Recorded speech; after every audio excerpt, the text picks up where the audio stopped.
It's Muppeturgy with a very campy episode about the John Denver episode of The Muppet Show. Yay! Hey, we hope you're as glad to see us as we are to see us, among other people. I'm glad to see you all. And I'm glad you, dear listener, are here with us too. I'm David Levy, and here today with me are... Michal Richardson. Christy Bauer. And Adam Grossworth. I have the feeling that we have perhaps misunderstood the question. We omitted something incredibly important in our discussion of Muppets Go Hollywood, which was the Chroma Keyed Conga line. My new band name. You know, it's two things that we enjoy talking about. Chroma key and awkward Muppet dancing. So, you know, in the spirit of a very Muppeturgy correction, we regret not talking about conga lines. I deeply regret not talking about conga lines. But we're not actually going to talk about it here other than to note that it appears that the Muppets were chroma keyed over the people. Kind of all there is to say. Although, I'm not convinced that that's the case. But we don't need to talk about it. I would have lots to say about conga lines, only we're just here to say that we regret not talking about conga lines. So Here is a Muppet News Flash. It is a new season, so we like to do a little review and context for new listeners. Welcome, new listeners, or previous listeners who have forgotten all of this. So we will remind you that episodes of The Muppet Show were made in a pretty different order than they aired, and they aired in a different order in the US and the UK. And in the US, the show was syndicated, so it didn't air on the same day or the same time, or possibly even in the same order in different cities. Also, in the UK, the episodes were longer than they were in the US because they had fewer commercial breaks, or fewer commercials in the breaks. So there's an extra sketch called the UK sketch. More about that later. So we are watching along on Disney Plus, which is using the production order, as did the DVDs, but no more DVDs. We're in season 4. I mean, there are some things on DVD, but like no more DVD box sets. So we're Disney Plus only. New York City is considered the official air date for the US, and I have a New York Times subscription because I live here, and I do this part of the show. So that's what we use to give you some context about what was happening in the world when the show aired. Speaking of which, since it's a new season, but we only get to look at Monday nights when we do this, here's just a quick look at what else was happening on TV in 1979, 1980. Notable things, according to me. Premiering that season on TV, Benson. Galactica 1980, which is not that notable, but we did have a whole weird digression about Battlestar Galactica last season and how it was like a cult, like a flop that became a cult hit, but apparently the pilot movie was wildly successful, and that was really confusing. Battlestar Galactica did only run for one season, so that's a bit of a clarification on that. And then they had this dreadful follow-up, Galactica 1980. Also premiering in this season, Heart to Heart. That's incredible! Exclamation point. Archie Bunker's Place, Knots Landing, which will run until 1993, which seems insane. Though I do still watch Grey's Anatomy, so I guess it's not that insane. Trapper John MD, Facts of Life. Sanford, a spinoff of Sanford and Son, which should have been called Son, if we're being accurate. Or pedantic. Yeah, well, both. Well, I mean, what was the son's last name? I mean, Sanford, but the point is, you can't call it Sanford. Anyway, that's who was Son of Sanford. No, that doesn't sound right. Yeah. Beyond Westworld, an attempt to make a TV series out of the movie, which ran for 3 episodes. Good job doing better than that the next time around. And Buck Rogers. Some returning shows that I don't think we've talked about before. Happy Days, Laverne and Shirley, Mork and Mindy. Is Mork and Mindy also a spinoff of Happy Days, or do It is. That's insane. Three's Company and The Ropers. We've definitely talked about the Ropers because their first names, or at least in the British show that the Ropers is based on, their first names are George and Mildred. Yes. Soap, from which Benson mentioned a moment ago, was spun off. Dallas, which ran from 1978 to 1991.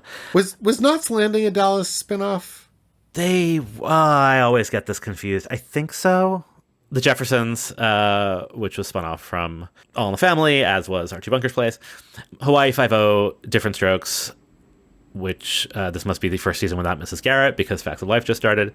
And The Rockford Files. And then canceled this season were Starsky and Hutch, Welcome Back, Kotter, What's Happening with 2 exclamation points.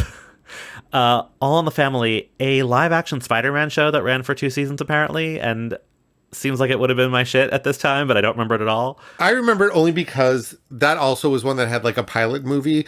And when I was a little kid, that pilot movie showed up on like the UHF Sunday afternoon movie all the time. And I was always excited because it was Spider-Man, and then always bored because it's bad. Right. Good Times, Rhoda, and Wonder Woman, all of which we have definitely talked about before.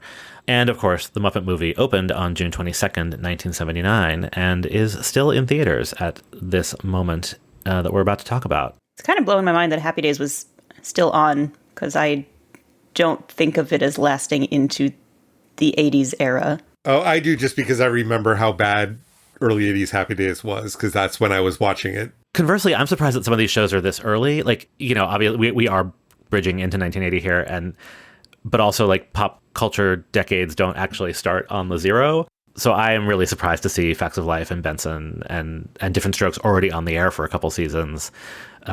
Mostly because these are shows that I watched as a kid, though maybe in syndication. But yeah, they feel very 80s to me. So many of these shows exist in Tommy Westfall's Snow Globe. Yeah. A shockingly high number of them, dude. Yeah. Whoopee! Okay, we are actually here this week to talk about Season 4, Episode 1 of The Muppet Show. It was produced the week of April 24th, 1979, and it aired in New York City on September 17th, 1979. It was, in fact, the season premiere, so we are in the same order for the moment. In the news, we have a couple of great Cold War stories. A married couple from the Bolshoi Ballet defected this week, and that feels very, like, prototypical late 70s, early 80s story. I actually just watched A Murder, She Wrote, where that was the plot. Specifically ballet dancers? Were they ballet? Yes, actually. I think they were specifically. Now I can't remember. There was some, maybe it was an opera company. I think they were ballet dancers, though. They did not call them the Bolshoi, though. And then 2 East German families escaped to West in homemade balloon. Cold War was wild, you guys. I just have this image of them in their balloon singing Up, Up, and Away, and it's very funny. Right? Would you like to ride? There's a full-page ad for Musicians United for Safe Energy, Muse, concerts for a non-nuclear future at Madison Square Garden. There's a few of them featuring not all at the same time, but on different nights, but some at the same time. The Doobie Brothers, Jackson Browne, Graham Nash, Bonnie Raitt, James Taylor, Bruce Springsteen, Chaka Khan, and Tom Petty. Now that feels like 1979.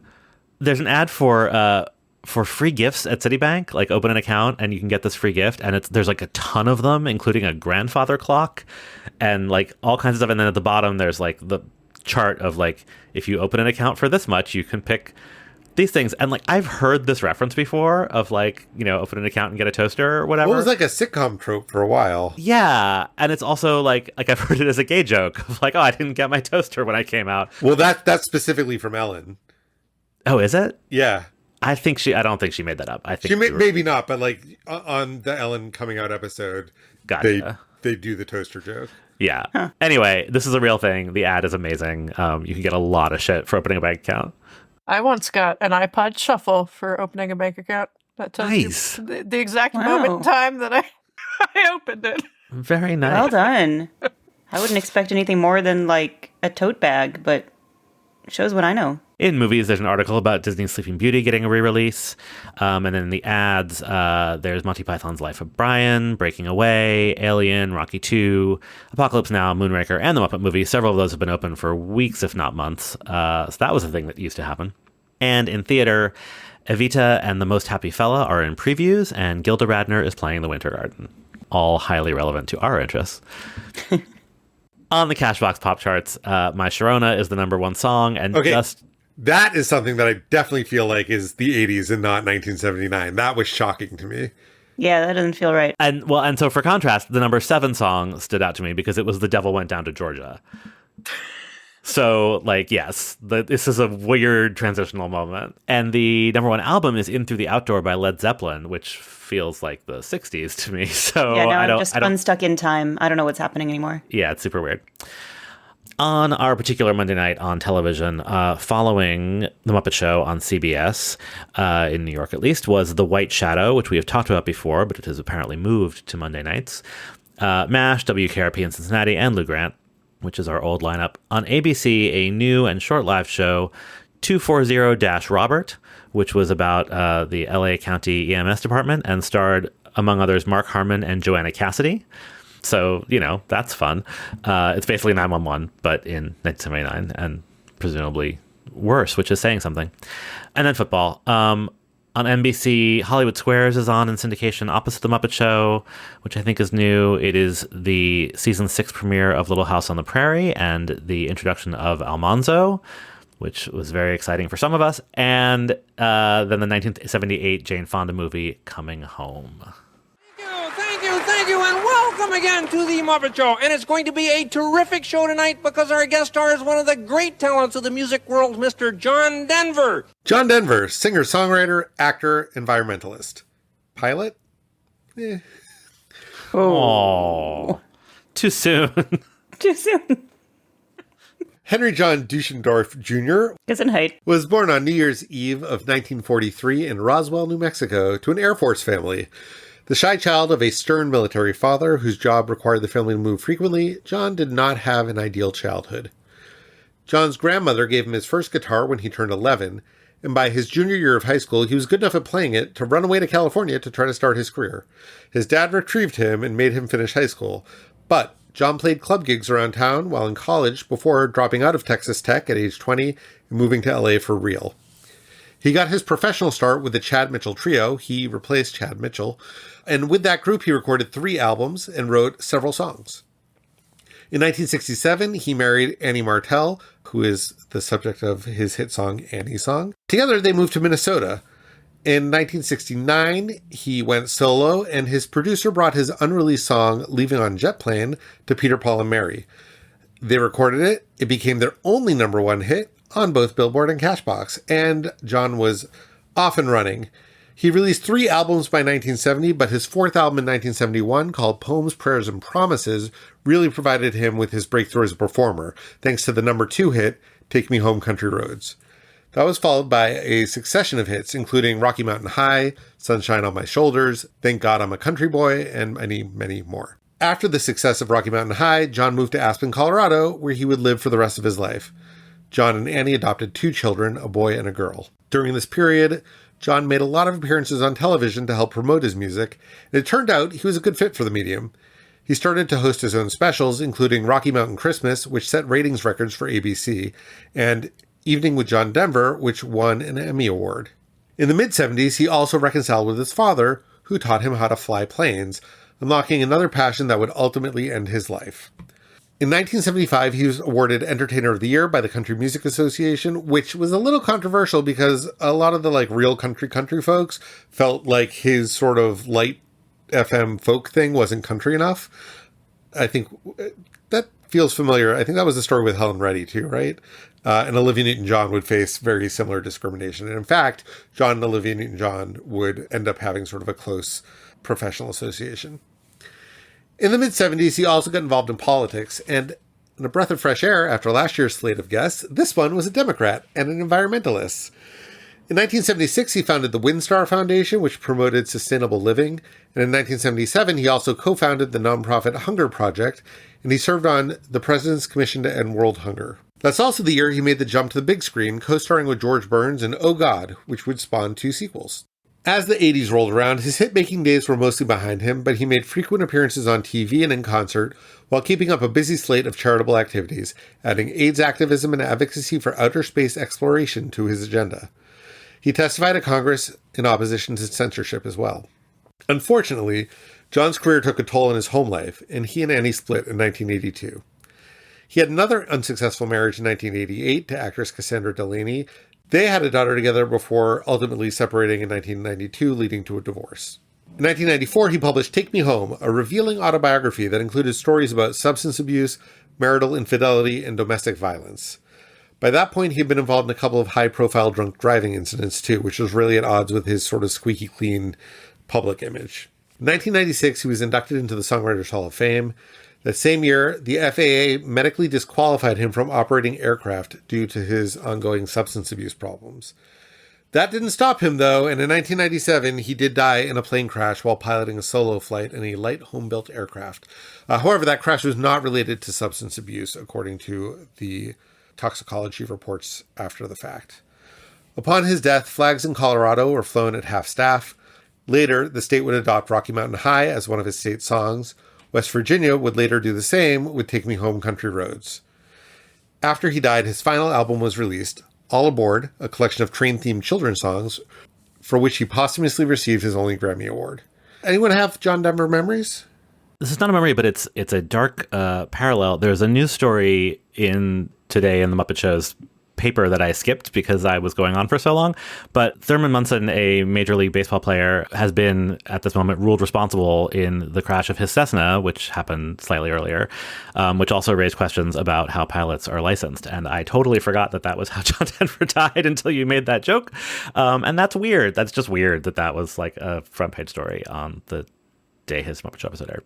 My primary association with John Denver is all of his Muppet output, but my Grandma Jeannie's favorite song in the world was Take Me Home Country Roads. So I wanted to shout that out at least. John Denver was a surprisingly present figure in my childhood. And I say surprisingly because this is not really the kind of music like that we played in my home, but I think it is the kind of music that got played on the Light FM that my mom listened to in the car a lot.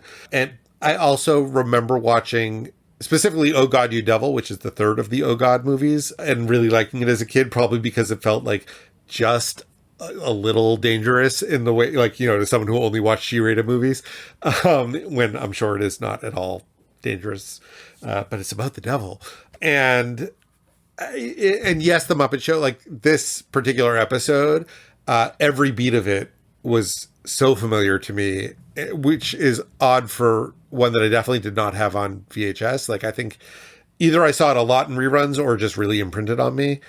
And like, just a lot of his songs are songs that I just know in my bones much better than the average like late 70s pop or folk song that I just happen to know because it's part of the culture. So, and I also have very, very specific memories of when he died. I was in college and we had a running joke among my friends about John Denver. And so when the news came that he died and died in such like a surprising and kind of scary way, it hit us like a little harder than a random celebrity death might otherwise, just because it was a name we batted around, as part of a running joke. So, John Denver looms large in the David Levy mythology.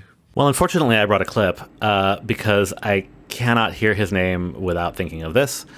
And now the sound of John Denver being strangled. You came on my pillow.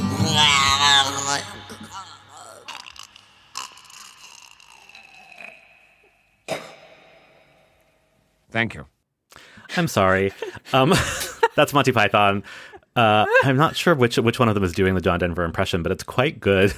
And I didn't realize for years that was a real melody. Like, I just thought they fully made it up. And then I heard that song. What's that song called?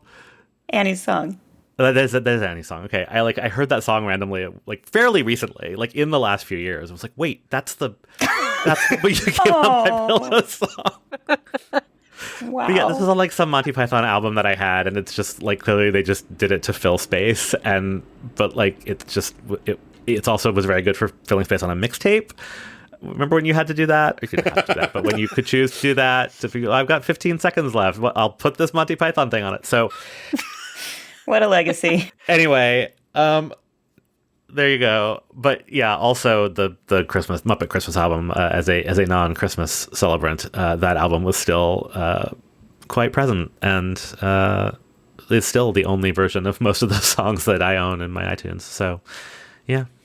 Yeah, and the songs from this episode and some of John Denver's other songs loom large in my childhood just from hearing my dad sing them around the house, but not much to add. Christy, what were your overall impressions of this episode?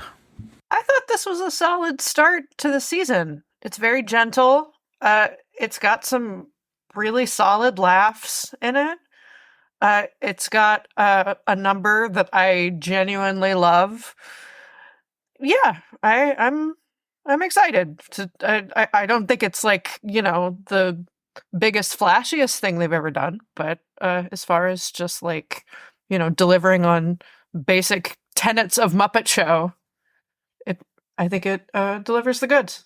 David? I think I like it better than Christy does. I think this is a great episode. I think it really captures a lot of not only what I love about the Muppets and the Muppet Show, but also who the Muppets are post-Muppet movie.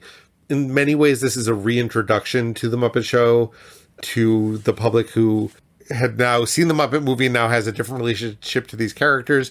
Piggy ended season 3 as a wannabe chorus girl, starts season 4 as a star. I feel like the whole Kermit camping flashlight thing that we'll talk about later is like core Muppet mythology as far as I'm concerned. I love this episode. I think it's great. Michal? Needs more Rolf. Yeah, but there was no Rolf. Was there any Fozzie? Like, I feel like a bunch of characters were just missing completely. Yeah, no, there was no Rolf. There was no Fozzie. There was Floyd, but none of the rest of the Mayhem, I think. Mm-hmm. Yeah, there were also just a lot of background Muppets in a lot of the numbers, so they had enough going on. I think this is a really super solid episode. It didn't feel like an all-timer to me. It was really lovely, and I think it's a testament to how far the show has come in the seasons that we've seen. As you were saying, this is a wonderful episode, and also it's totally fine for a season 3 or season 4 episode. A totally fine season 4 episode is still leaps ahead of a season 1 episode. There's so much of this that I was happy to see, and so many of these numbers have a lot of meaning for me, so I don't want to make it sound like this is a nothing episode, because it's definitely not. It's got some great moments. Yeah, I agree with all of you. I think like on my how much did I love it scale, I'm probably closer to Michal and Christy, but I also do love all of all the movie things that are coming in, and I was shocked at how well I remembered it because it's, as we said, we're done with the DVD box sets, but I am positive that I have seen this like as an adult at some point, but I didn't think I had, right? I was like, I pressed play thinking this is going to feel new, and it didn't at all in a good way. I finally started reading up Muppets and Men, which we've referenced a few times on the podcast. And I did find an interesting tidbit that no one thought that the show would last more than 3 seasons. Like in their wildest dreams, they thought they might get 3 seasons. And so here they are in season 4, having just done the Muppet movie. And I think that there's a real sense of like, we can do anything. They clearly got more money. But it's interesting is they also talk about how much work is involved and how exhausting it is. So you might think that they would take this opportunity to scale back and coast. And that is definitely not what is happening in this episode. So that's kind of great. But Jane Henson says, I don't think anyone imagined we'd still be here 5 years later. Well... Surprise. John Denver, 15 seconds to curtain, John. In the cold open, after Scooter pops his head into the dressing room, we learn that Statler and Waldorf, or in this case, at least Waldorf, can just wander around backstage into the guest star dressing room whenever the heck they feel like it. All right, Scooter, thanks. Listen, Denver, you're a good kid. Let me help you get away so you don't have to do this crummy show. Come on. Wait a minute. I want to work with the Muppets. You do? Well, yeah. I think this is a terrific show, Waldorf. You're beyond help. And then a moment later, during the theme song, Waldorf reports back to Statler that he had no luck. Well, he wouldn't listen. They must have brainwashed him. Aw. Gonzo blows his trumpet and his head explodes. Oh no. Tragedy. But then his head just appears again from elsewhere inside the Muppet Show O. So that's a relief. Gonzo's head is intact, even if it's not attached to his body anymore. He can deal with it. It's worth mentioning that the theme song is shorter this season, and I do not care for it. Significantly shorter. I wonder if it's going to change, like if it's a episode length, like episode content thing. No, this is the season 4 theme that we're stuck with. What is it that changed? All they do is 2 lines and then out. Yeah. It's a big cut. I couldn't tell exactly what was. And the first 2 lines are refilmed and it's different footage and I think different sound too. So now instead of having people like dancing on in lines, you just see the arches and they sing the first 2 lines, and then that's why. And then they go right to Why Don't We Get Things Started? Didn't even register with me. But you're right. Anyway, let's go backstage. Muppet Show backstage. So we just want to give you a cute little moment of backstage business from the top of the episode before we get into the rest of the plot. Kermit, I haven't quite finished building the set yet. Well, how much time do you need? Thursday? I like that Bo is starting to come into his own. Yeah. It's sweet. Yeah. So anyway, backstage this week, Kermit gathers the whole gang for a very important announcement. Hey, listen, everybody. John Denver has invited us all to join him on a weekend camping trip. Oh, wow! Up in the mountains? Well, actually, no. You see, John and I decided it would be fun to take you all and show you the land of my birth. You mean? Yes, it'll be a weekend in the swamp. I just remembered I got a basketball game on Saturday. Yeah, and the band's got 3 extra gigs this weekend. Yeah, and I signed up for a seminar on mildew.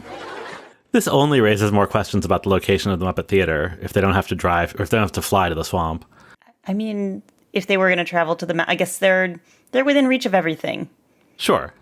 Just saying, if they were in New York, mountains would be very easy if, Right. I don't know where it is to get to the swamp. Doesn't matter. Right, I don't know which swamp. It's just the swamp. Yeah. Also, Floyd refers to Kermit as your amphibiousness, which is just lovely.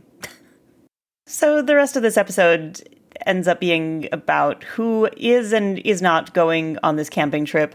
Especially, it's about Piggy announcing that she won't go, or that she will go, or that everybody else has to go. And then once she decides that she is going, she throws herself into this idea without having any clue what camping entails at all. Oh, Mr. Kermit, sir, when we get to the swamp, will you give me a swimming lesson? Oh, well, sure, Annie Sue. It might be kind of fun to teach a cute little pig to frog kick. Thank you, sir. Kermit! Kermit, you're right. This backpack weighs next to nothing. See? Oh, Annie Sue, pardon-moi. I don't know if it was intentional, but the way that Kermit's head moves while he's talking to Annie Sue definitely looks like he keeps looking at her tits. Amazing. I didn't catch that, but I will go back and look. I thought he was looking down bashfully, but you know what? You're not wrong. Yeah, so that's a Piggy trying on Floyd's backpack after learning that campers have to carry everything that they need, and pivoting around, hitting Annie Sue, who hurtles into the camera with this fantastic yelp. It's violent, but it's wonderful. I'm not sure I buy that Floyd is an avid camper either, and he just has his perfectly packed gear ready to go. I think he is probably an avid hitchhiker and has a backpack for that reason. Fair. Yep.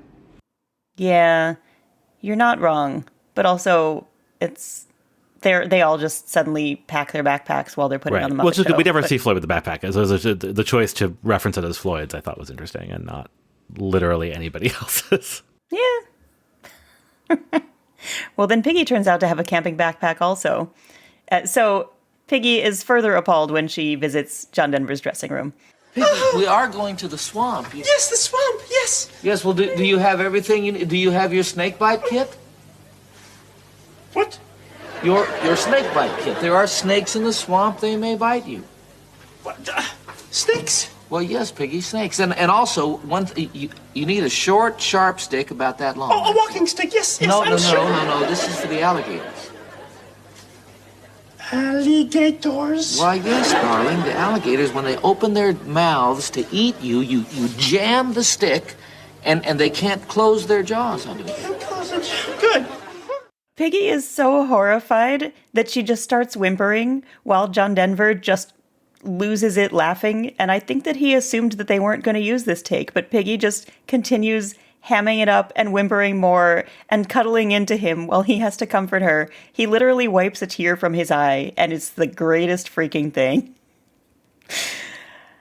It's also never entirely clear if he's joking. In character, he's sort of fucking with her, but he never really is like, no, I was just kidding. He's like, no, there are scorpions. Like, this sounds like an unpleasant trip. Everybody seems to be taking some pleasure at Piggy's expense. Well, have you ever been to a real swamp? Like a Louisiana swamp? Not a New England No, I've been to swamp. like New England swamps, which are bad enough. I definitely want to go to. They are.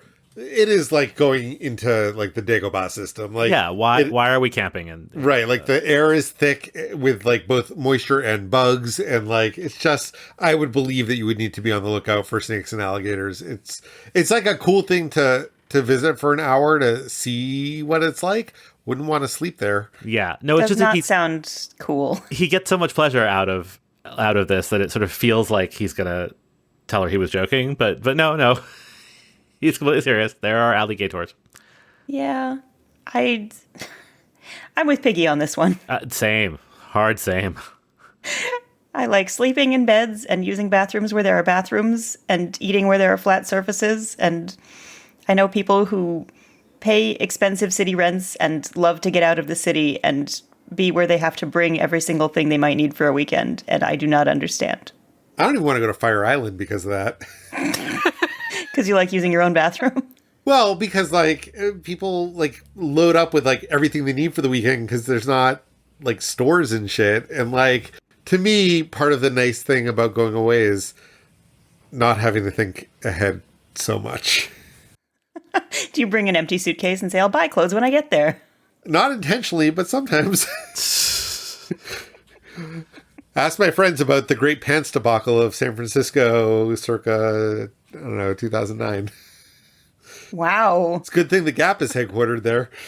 There's your album title. Yeah, I have camped. It's been a very long time. I will not do it again. Give me a cabin and a bed and I'm fine, but yeah, no. Yeah.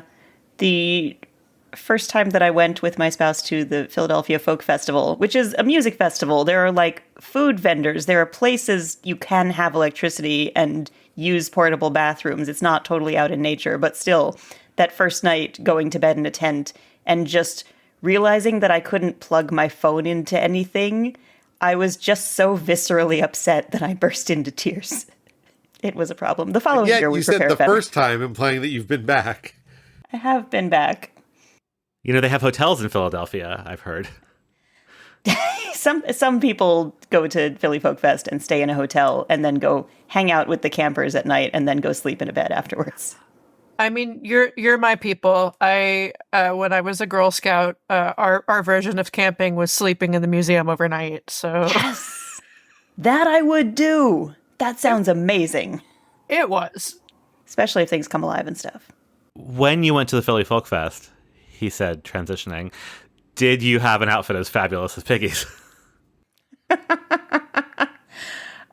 Close, but I did not have a gold lame backpack. So I said that this episode is about Piggy deciding whether or not she's going camping, but really it is about how fabulous she looks.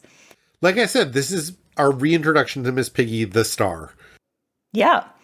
And she has a designer line camping outfit and a gold lame backpack. And she turns around to show off her little gold lame backpack to John Denver and does this little squishy thing with her whole body where the backpack just kind of whoops around at him. Oh my gosh. And she's rocking this hat with one ear sticking out. She just looks so smart. The glow up is so real. I mean, the hair looks amazing. Yes. Yeah. She got like softer curls. The eye makeup. Yeah. Yeah.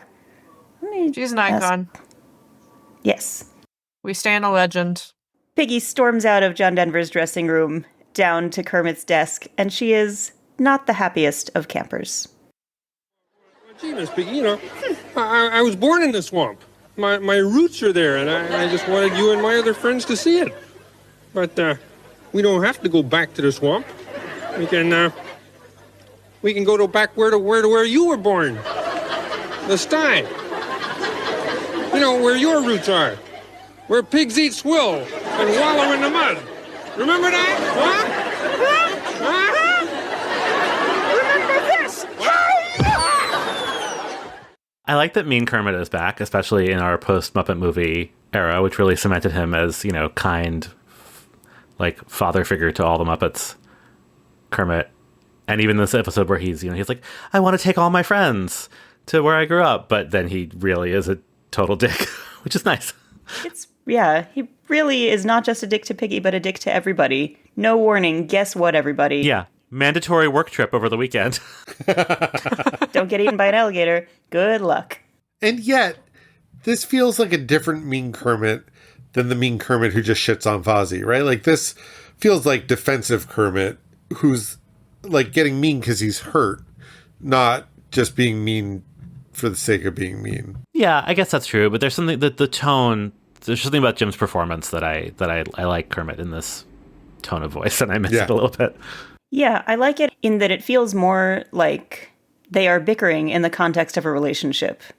He seems like he's taking it back to her because there's some kind of simmering resentment because they've had something going on in between seasons that we don't get to hear about, but it's insinuated.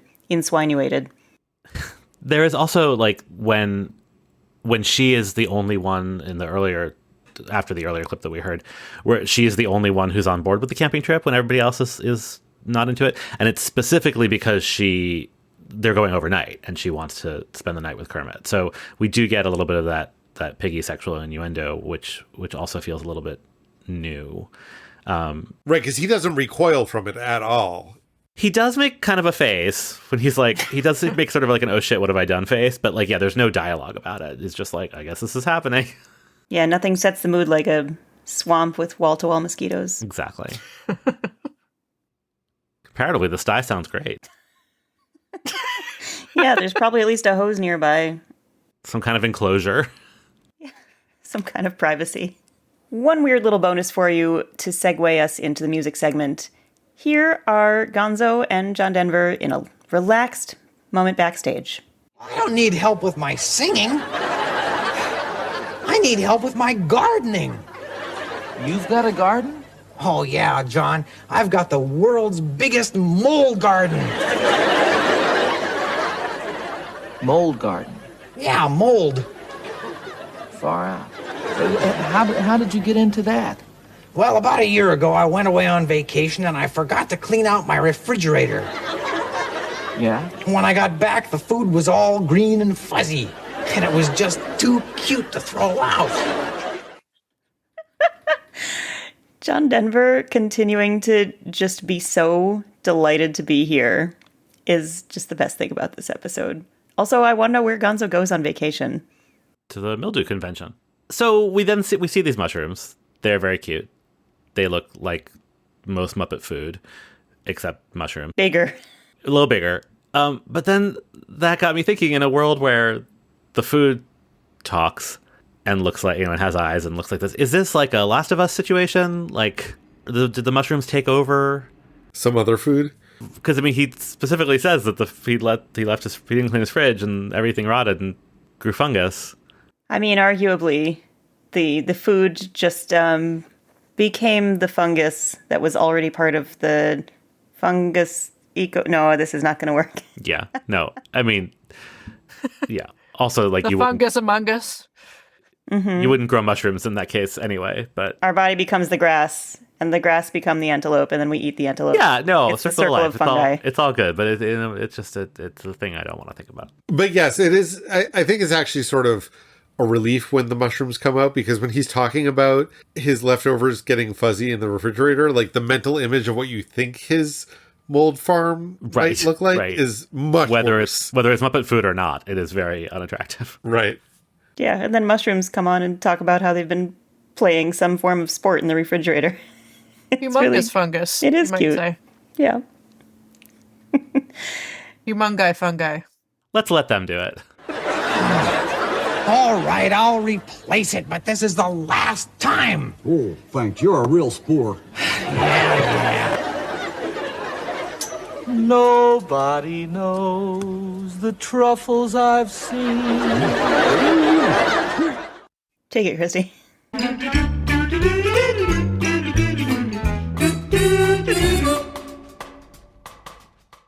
So you know us by now. We can't let even a one-line song reference go by without talking about it. So that was Nobody Knows the Trouble I've Seen, which is a traditional black spiritual that first appeared in print in 1867, but it's much, much older than that. And we talked about this prior to recording a bit. We all sort of collectively know it from pop culture, but have only heard like one or two lines sung. In my case, it's the snippet that Zazu sings in The Lion King. Yeah, and in my case, it's Spaceballs. And this. So let's rewind to the beginning and to a contentious situation. Can we be friends? Why can't we be friends?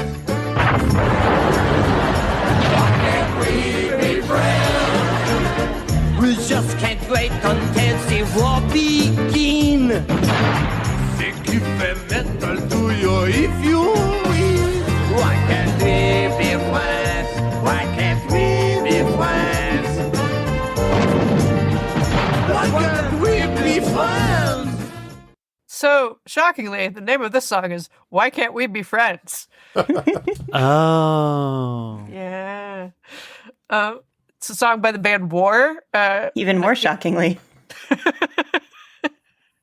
Super on brand. It's from 1975. It hit number 6 on the Hot 100 and number 5 on Catchbox. Fun reversal there. And get ready, it was written by Papa D. Allen, Harold Ray Brown, B.B. Dickerson, Lonnie Jordan, Charles Miller, Lee Oscar, Howard E. Scott, and Jerry Goldstein. Took 2 people to write that song? There we go. Speaking of Benson. Do you think that they couldn't agree on how to write the song and this was some other song than what they were trying to write, but this is what they landed on because they were fighting? Huh. You know? I like that. I mean, the original version of the song very much sounds like a party track, like maybe they just turned on the recorder and jammed. Yeah, for sure. Yeah. Explain a lot. Well. So all of those guys, but the last guy on the list were members of the band. The last guy on the list, Jerry Goldstein, was their producer. David, isn't there a John Denver connection for Jerry Goldstein?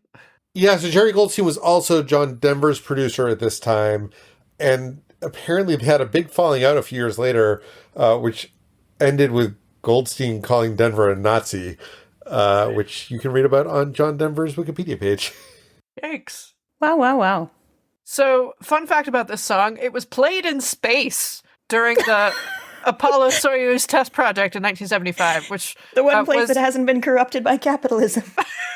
Well, that's not true at all, and we know it.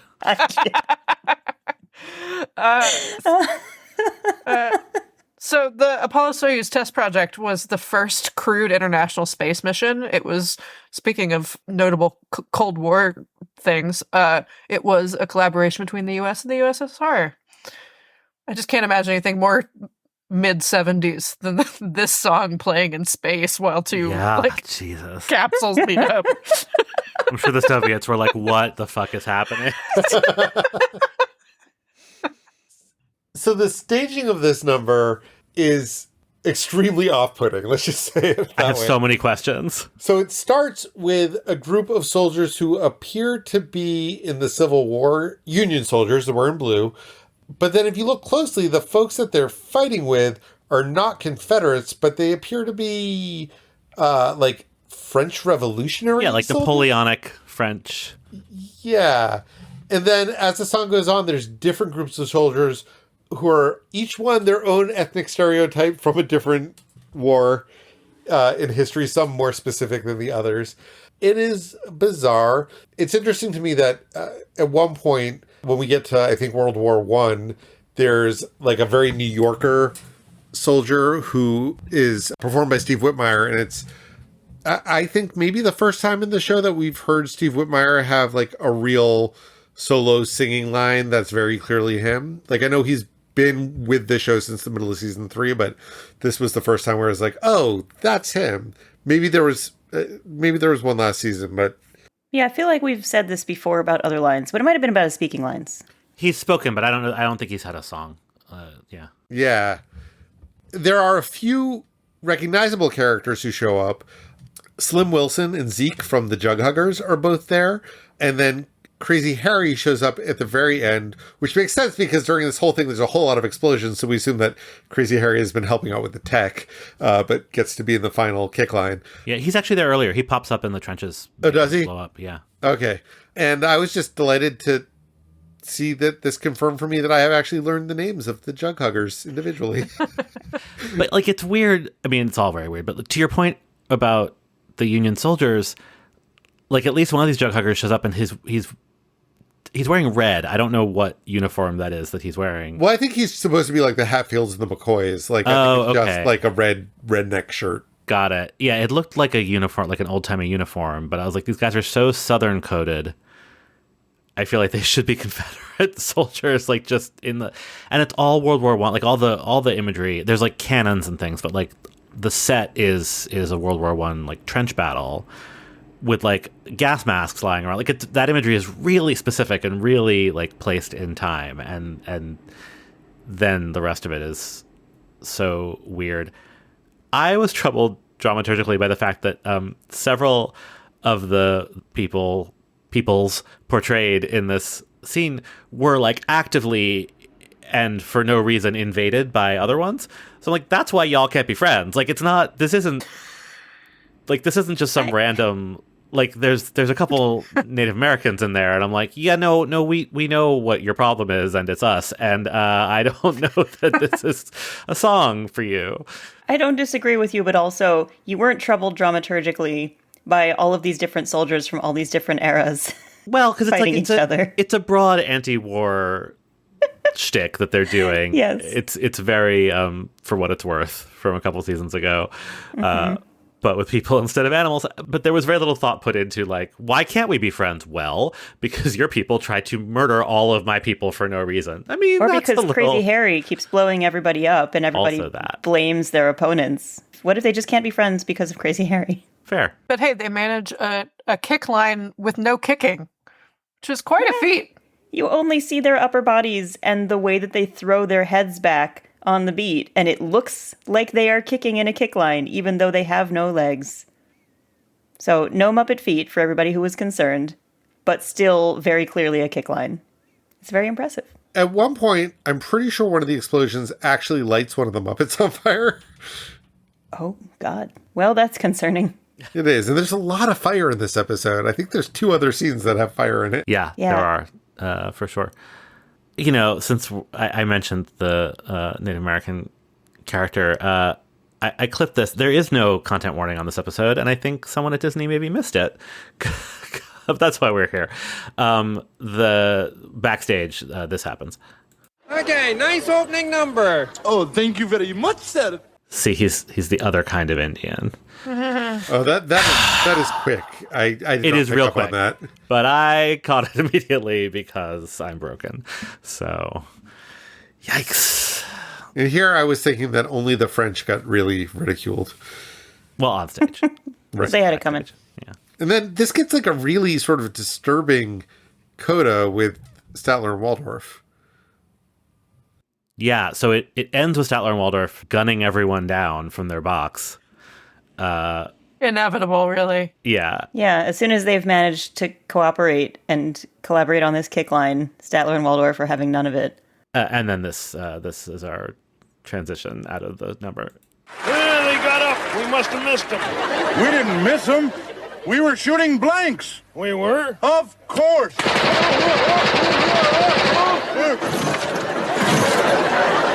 Well, some of them were blanks. Jeez. Also, are they German? From their little hats, I think so. Yeah, they appear to be like World War I Germans, which is also raising some questions about what war they fought in the past, which they've mentioned before. And for whom? Yes. This also made me realize how long it had been since I'd heard the phrase shooting blanks non-euphemistically. Let's move on to something more peaceful. Let's plant a garden. Inch by inch, row by row, gonna make this garden grow. All it takes is a rake and a hoe and a piece of fertile ground. Inch by inch, row by row, someone bless these seeds I sowed. Someone warm them from below till the rain comes tumbling down.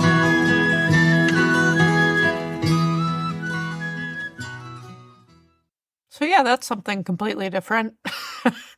It's a song called Garden Song, which was written by David Mallet in 1975. It's been recorded by a lot of people in the folk world. Paul from Peter, Paul and Mary, Pete Seeger, Arlo Guthrie, Raffi, John Lithgow.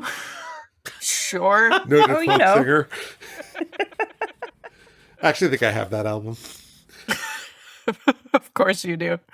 And John Denver. And John Denver's version was very new at this point in time. It was on his eponymous album released in January of 79. And David Mallet wrote this song in his early 20s while he was working in his father's garden in Maine. And it was only the third or fourth song he'd ever written in his life. And it led to him going on to a very successful indie folk singer-songwriter career. So good for him. But I just have to point out, in this version, John Denver sings the following: pulling weeds and picking stones, man is made of dreams and bones, feel the need to grow my own. And the first thought I had was, your own bones? Oh, I just got stuck on man is made of dreams and bones because I found it creepy and weird. I mean, it is, but I was like... I really love that line. You don't have bones? That really gets to me.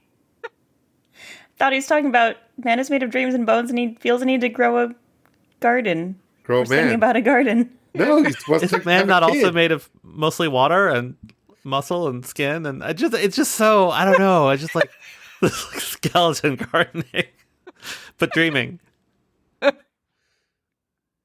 Well, when you sing the song, you can say that a man is made of meat and bones, and then it's a little closer.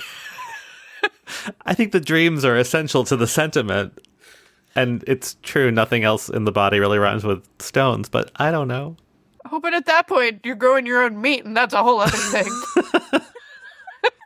Man is made of dreams and gallstones. There you go. Chromosomes. There you go. Well, that doesn't really Yeah, rhyme. not quite. It doesn't scan either, but who cares? When has it stopped us? So I learned this song at summer camp or youth group or something like that. It was many years until I realized that it was like a real song that had been recorded by anyone and not just the kind of thing that, you know, gets passed along from generation to generation. I did not know until today that this song is from 1975. And I'm just astonished that, like, are kids today learning songs that are that recent? Like, this song was maybe 10 years old when I encountered it and thought it was an ageless, timeless folk song. And like, what is a song from 2013 that kids might sing at summer camp and think has been passed down from the ages? Like, Despacito? Somebody I used to know. What is Despacito 2013? Did I get that right? No. There probably are, equivalent. And the closest I could come up with was Closer to Fine by the Indigo Girls, but that's already 30 years old. Yeah, I was going to say, do you want me to tell you how old Yeah, Closer to Fine I want to feel old because... But that's a song that I learned, like, in a similar situation, but, like, when I was in high school. So the song had been out for a few years at that point, but I learned it from, like, teenage girls singing it, you know? Right. There must be something, acoustic and folksy and family friendly. Then I also sang this song at camp, but I don't think I ever passed first verse because Man is Made of Dreams and Bones was definitely not a thing I recognize. Let's talk about the flowers because I find some of them very creepy, but one of our melon friends from the Roger Miller episode is back, and it has no face, but it does this thing where it turns and looks up adoringly at John Denver, even though it has no face, which is just a very Muppety thing. Or very ominously Audrey 2 vibe thing. Yeah, there are those. Those are there too, and they're separate. But the little melon is so cute, and it has a mouth but no eyes, and somehow it conveys all this expression by just like the tilt of its head, the tilt of its melon. I don't know. And then there's like these little cone-shaped things, which I actually found very disturbing. Those look very sinister to me. Oh, they were sweet. Sufjan Stevens, that's the answer, right? That's who kids are singing. That's at the summer answer. camps. Yes. Are kids? We don't know. So if you have listeners, if you have kids, tell us what the hell they're singing at camp. It might still be this. Take honestly. Me Home, Country Roads. Well, Yeah, sure, I it's do feel also like- this, but yeah. like I think I would like to think that newer songs have gotten They're added. probably singing Sweet Caroline. Oh Fucking God, I hell. hope not. They're singing Hamilton. Let's, Yeah, you're right. You're right. No, that's I was the at a bat answer. mitzvah this weekend, and they played 2 different songs from 6 as part of the Amazing. lineup. Yeah. Well done. Wow. We talked about Piggy's outfit. I just need to mention John's necklace, which is large and strange, and he's also wearing it in the opening where he's in a bathrobe, so it really stood out to me there, and it just is a very 1979 piece of jewelry. Very surfer boy vibe. Yeah, it's not even Like that large. teal, It just- right? Like it's bright. Yeah. Yeah, it just really stood out to me, mostly in the dressing room scene, and then I was like, oh, you still got it in the opening, which makes sense. You know something? That was a sweet number. It sure was. You know something else? What? I hate sweet numbers. In this week's UK spot, we get a bit shady. Pun intended. What's that, puns? Intimately lives with rain. Poems are made by fools like me. What a rotten voice. Oh, you know what a tree would call you? A pine in the neck. With a voice like that, you won't be very popular around here. If I couldn't sing any better than that, I'd leave. So it's trees. And that was the truncated version of the song. Before we branch out too far, this is a repeat song. We heard a tiny bit of it at the first time. It was a Wayne and Wanda bit in season 1 in the Bruce Forsyth episode. And we did talk about it at that point. It is a setting of a poem by Joyce Kilmer with music by Oscar Rasbach from 1922. So shout out to the fairly recently public domain. I mean, the poem is definitely public domain. And I know Michal has lots of deep feelings about Joyce Kilmer. I have many fond feelings about Alfred Joyce Kilmer and many fond memories about his assorted namesakes. As in the Bruce Forsyth episode, I would be remiss if I did not shout out Mr. Alfred Joyce Kilmer, author of the poem Trees, and several of his namesakes, including the Alfred Joyce Kilmer Memorial Bad Poetry Contest, which is put on every year by my college literary debating society, the Philolexian Society. A contest which I have only won once with the best worst poem of the evening and have been runner-up with the second best worst poem of the evening on several occasions. I am also honor-bound to shout out the Joyce Kilmer rest stop and service area at Exit 8 on the New Jersey Turnpike. So I just have 2 very brief things to add. One, I think it's clear this performance has its roots in Never Before, Never Again in the Muppet movie. I think this is their attempt to sort of take that same gag and insert it here. The gag being that Piggy is a bad singer. Also, the song talks about boobs a lot, considering this about trees. I don't think I'd paid such close attention to the lyrics before. It's upon whose bosom snow is lain, who intimately lives with rain. That's not about boobs, but it sure is intimate. There's also a reference to the tree's breasts earlier. Oh, right. Whose hungry mouth is pressed upon the earth's sweet flowing breast. I don't have the lyrics up. I just know this poem very well. I'm impressed. We recite it every year at the end of the Bad Poetry Contest. Yeah, there's a lot going on boob-wise with trees. I love the way Piggy sings it. I mean, I know that we're supposed to be getting that Piggy is a bad singer, but I love her attack on the top of every line. She just does this giant scoop, and it's beautiful to behold. She's very enthused and very confident as a singer. Also, her hair with this look is extra fabulous. I just would like to mention. I love her dress in this. I love her hair in this. It's great. So we rise above this so to speak, with our next number. We love to go a-wandering along the mountain tracks. And as we go, we love to sing our knapsacks on our backs.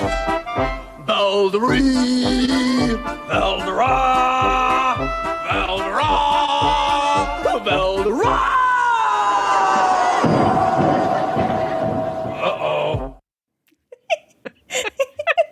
Every time. It's so beautiful.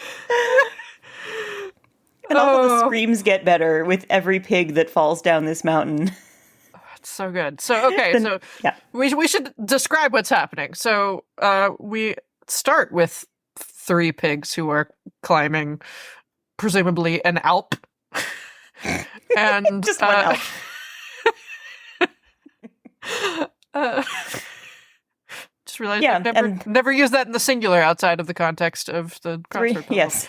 3 pigs climbing an Alp become 2 pigs climbing an Alp, which become 1 pig climbing an Alp, who is so jubilant that he has made it through the chorus that he celebrates a little too hard and then gets knocked down by an avalanche. So, Alps may or won. may not have been caused by a mischievous goat. Yeah, I was going to say, was it an avalanche or did that goat straight up murder them all? Oh, I thought it was their singing that caused the avalanche. Oh, I thought it was the goat. The goat looks very sinister at the end. And laughs like Bert. It's really cute. Alps won, pigs nothing. This is a song called The Happy Wanderer. I'm not great with German. Der fröhliche Wanderer or Mein Vater war ein Wandersmann. There it Right. is. And the text is definitely in the public domain. It was written by Florence Friedrich Sigismund? Anyway, he died in 1877. But the tune actually is not in the public domain. It was written after World War II. That was shocking to me. If you'd asked me prior to doing research on this, what is one of the songs that is definitively not in the public domain, I would not have guessed this one. And it entered the popular consciousness because of a children's choir. The music was composed by Friedrich Wilhelm Moeller, and his sister Edith arranged it for her children's choir. And a recording of them doing it at a competition got some airplay on the BBC in 1953, and it became a hit. And it stayed on the UK singles chart, which was only a top 12 chart at the time, for 26 non-consecutive weeks in 1954. Phew, post-war Britain, man. And it peaked at number 2. And the choir was partially made up of war orphans, so they had a good story. And so, like, they continued to be a thing for quite a while. And they appeared on The Ed Sullivan Show in both 1964 and 1966. But I learned a couple of really random things about this. One, it was the unofficial anthem of the Montreal Expos. Sure. Why? I mean, that I don't know, but I mean, why is Sweet Caroline the unofficial anthem of the Red Sox, right? Like, teams just get these stupid songs attached to them. yeah, You'll Never Walk Alone is the theme of the Liverpool football soccer guys. people. Sports. We do sports. Yeah, but the Montreal Expos don't exist anymore. They are now the Washington Nationals, so presumably they're not singing Alpine. They've happily yodeling wandered. songs. Yeah. And also, it was in 1955 selected as the Trinidad Road March title, and what that is the song that was most played by steel bands during that year's carnival season. Oh. Unexpected. Yeah, it was the only time a non-Calypso song had been given that award. And there's something very, like New York subway platform about an Alpine sing-along being played on the steel drums. What do I know this song from? Like, when it came on, I was like, oh, it's that song. But, like, I definitely didn't know the song's name. Definitely didn't know the song's words. And in my mind, I can picture someone like Madeline Kahn singing it, although I don't think Madeline Kahn ever sang it. Well, you might have heard it at a folk song share, because as As with both Michal, have the you garden met me? song. I promise you I did not hear it in a post share. Well, I've just been observing that the garden song and Nobody Knows the Troubles I've Seen and The Happy Wanderer are all featured in the folk singing book Rise Up Singing, and this pleases me. Oh, listen, it is true that I have.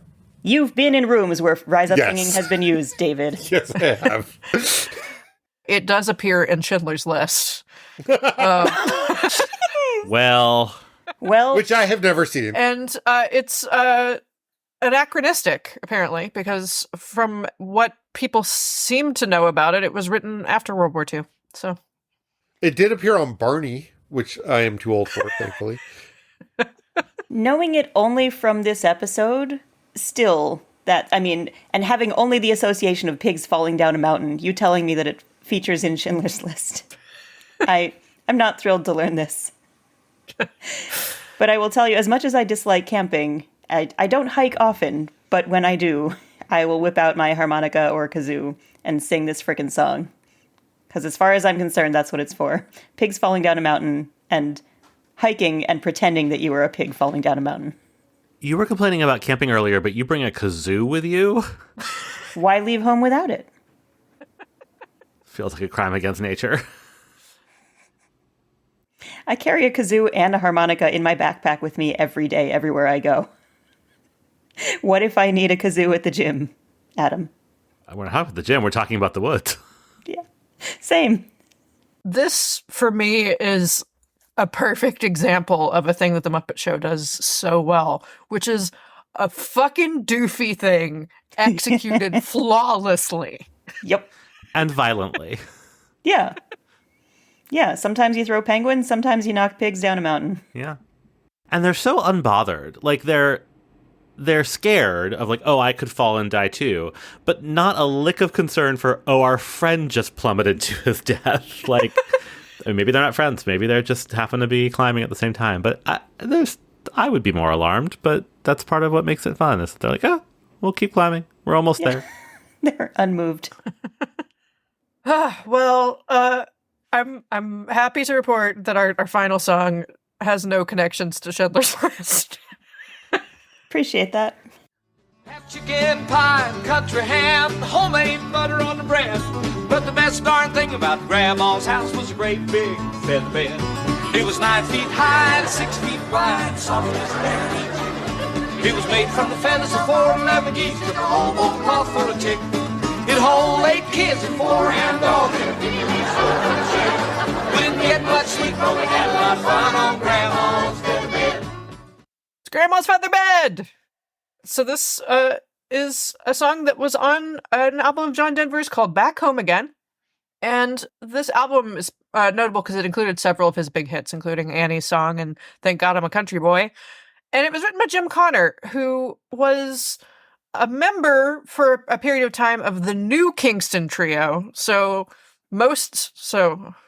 2/3 of the trio left and were replaced by 2 other guys, one of whom was Jim Connor, who was a banjo player. And he's in the Bluegrass Hall of Fame. He was a friend of John Denver's. He's really happy to let you know he was a friend of John Denver's. He's at last posting on his Facebook page, Jim Connor Banjo and the Fellowship of the Banjo. He was in the midst of recording the audiobook for his book, Me and JD. Wow. Okay. But yeah, he's in the Bluegrass Hall of Fame. He has a wild website. It's at jimconnorbanjo.com. It has a quote from Leonard Bernstein that says, "He's a knockout." Sure. And apparently, if you pay him $19.99 in real American dollars, you get access to what he says, quote, might be the most valuable banjo music site you'll ever see online. All right.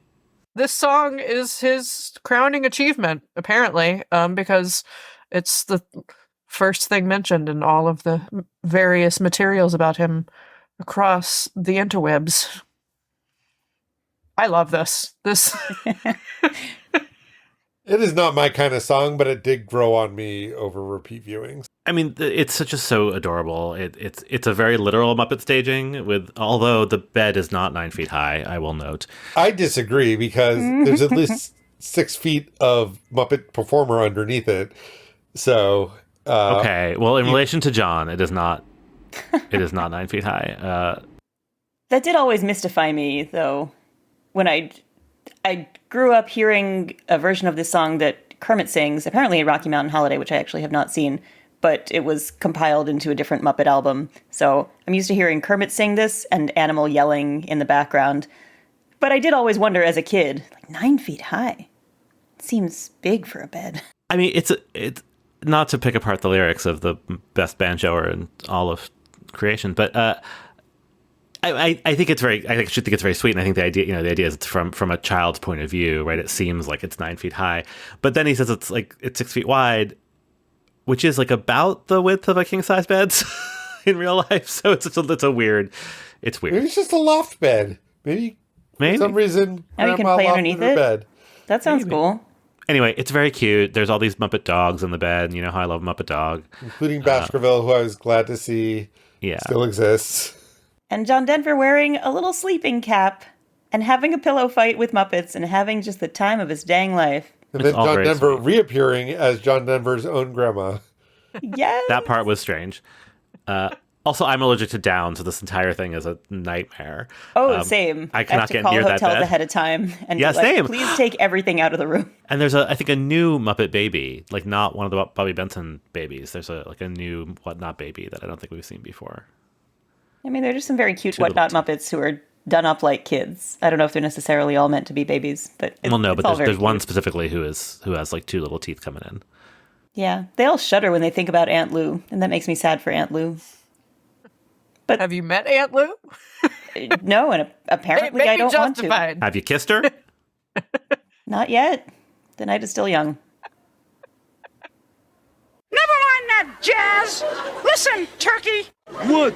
And get out of show business? One little bit of show business. The Swedish chef is in the great outdoors and hoping to cook some squirrel stew, but the squirrels fight back.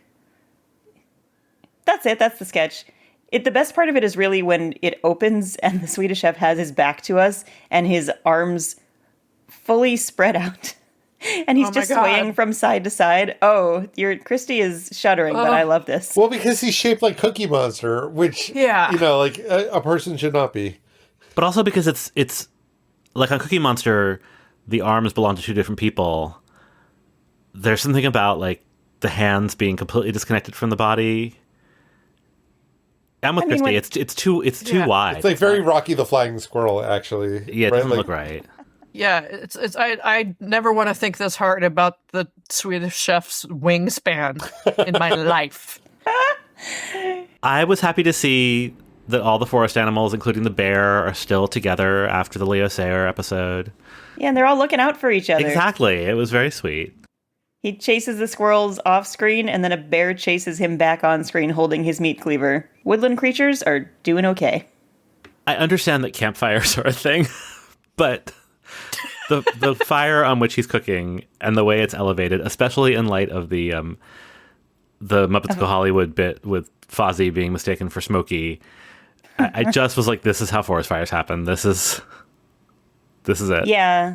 That flame is coming all the way up the sides of the cooking pot.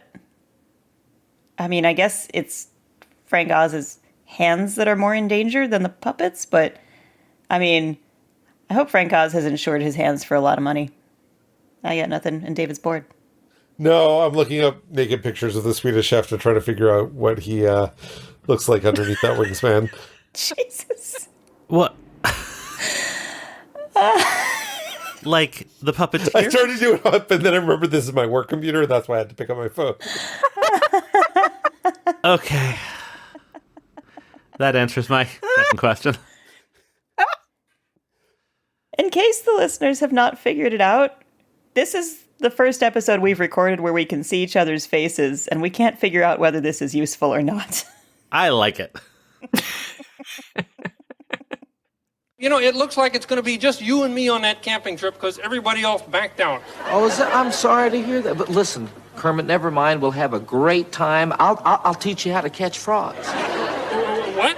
Well, yeah, what you do is you wait until dark, you see, and then you take a flashlight and you shine it out in the water. John, I knew all about those flashlights. How do you think my eyes got this way? So that's the last note of this episode, and that has haunted me for 40 years. I think about that all the time. Anyway, anyone else have lasting thoughts from this episode? According to Muppet Wiki, this episode is not available on Disney Plus in Europe. And I have to wonder if it's because of Why Can't We Be Friends? Oh. But they don't say why. I mean, we don't know why any of that is. We have guesses for some of it, but fascinating. Also, among the dogs on John's grandmother's feather bed is Muppy. And I think this might be one of Muppy's final appearances because in a few weeks we are going to meet Muppy's successor, Foo-Foo. So we'll see what happens. Maybe they coexist for a while. I'm not sure.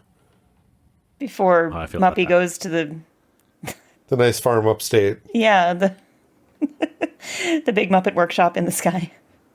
Yeah, now that's my kind of act. We have a couple plugs this week, which is unusual. David, what act are you plugging this week? Well, I can't remember if we talked about this at the end of the season, but in between season 3 and season 4, we did collectively make a guest appearance on the Tough Pigs podcast, the Great Muppet Fandom panel, where in fact we did talk a little bit about John Denver, among other things, because the topic of the panel discussion was, who is the Muppet's best friend? And so if that is something you would like to hear us talk about, you can seek that out at toughpigs.com or look for Muppet Fandom Podcasts by toughpigs.com in your podcast feed. Yeah, just search Tough Pigs in your podcast feed. I think or podcast app. I think that'll do it. We also decided not to do an episode on Muppets Mayhem because it doesn't really fit our format. But if you want to hear me talk about it, I was a guest on Extra Hot Great on May 12th. That's actually a bonus episode for their Patreon supporters, but I know that we have some listener overlap. So hopefully you've already listened to it or that is available to you. And it's a good thing to support independent podcasts. We don't have a Patreon of our own, but you can go support Extra Hot Great and hear that episode, or our friends at Tough Pigs, or Commitment, or lots of other friends, or go to muppeturgy.com/store and buy our merch, which will give us a little bit of money. So yeah, very little. So anyway, that was really fun. And if you're an EHG Patreon, you can hear me ramble some more because you don't do that enough here. Well, guys, it's just the three of us for a weekend in the swamp. Oh, no! Thanks for listening to this episode of Muppeturgy. Join us in 2 weeks for Crystal Gale. You can find us on whatever social media still exists at this point at Muppeturgy or on the web at muppeturgy.com. You can buy our merch at muppeturgy.com/store. Our theme music was composed and performed by Christy Bauer. Our show logo was created by Todd Brian Backus, and this episode was edited by me, David Levy. Alien's very relevant to my interests. So. Well, Alien's got all sorts of puppets in it. Yeah, exactly. Yeah, fair enough. I'm still not going to watch it. So just watch Spaceballs again and tell you it is very good. Yeah, I mean, Aliens is better, but you definitely shouldn't watch that. If your bar is an Alien, don't watch Aliens. Oh, I disagree that Aliens is better than Alien. We're not going to talk about that now, but we're not an Aliens podcast.